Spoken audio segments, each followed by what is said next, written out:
So New Orleans was a choice city before choice became fashionable.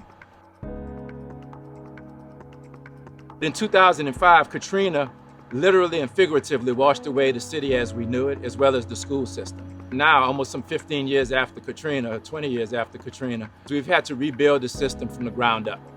And so you see a system that has been centered around autonomy for schools, places that are created by those that go there, and that they have some sense of agency and access towards what it is they'd like to learn and what families would like to have for their children to learn. In Louisiana as a whole, right now, less than 30% of all children in public schools all around Louisiana are on grade level.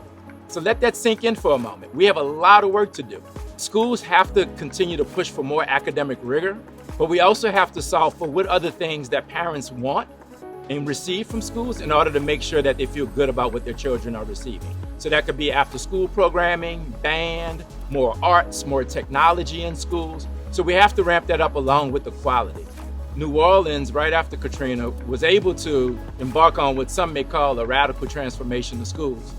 We have what we call a living school that focuses on kids in agriculture. We have a school called Rooted School that focuses on technology, and we have Las Sierras, which is a great program for recently arriving students that are also English language learners. So we've evolved in New Orleans in a number of ways. We went from arguably being one of the lowest performing districts in the nation to being one of the more rapidly growing, improved districts. With that recovery, we also have diversified our offerings for families. A larger number of parents are demanding higher quality schools because our parents, our public school parents, they're learning enough and have enough agency to demand and want more for their children.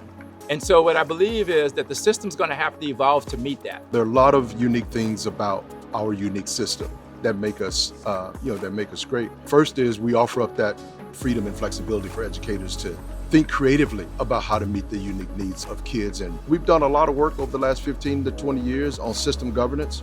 We've put schools as the central unit of change in creating an all-charter system. What we've done in New Orleans is we've taken power from a large bureaucracy and we've redistributed it to parents and to educators. To educators to create schools that meet the needs of families and for parents to choose among that set of schools. And parents have a very powerful role that they play in making those choices and how our system continues to evolve and develop. It, in fact, has to meet the needs and demands of parents and families. When it comes to programs like OA and Las Sierras, the parent engagement starts with belief in their children.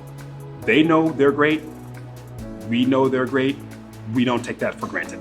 My hope is that the experience for any scholar is first and foremost that you feel seen. People know your name. People know your strengths. People know your interests. People know why you get up and want to be here in the morning.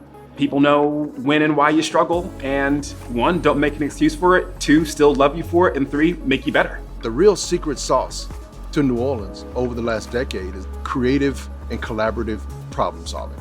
It is school leaders, charter leaders, district leaders, civic leaders, all coming together around the table to figure out how do we meet the challenges that are presented to us. Now, I think we also need to make sure we're investing in teachers and how we're investing in our young people. In order for us to reach our full potential in this unique system, we need both of those groups to be their full selves when they come to the table.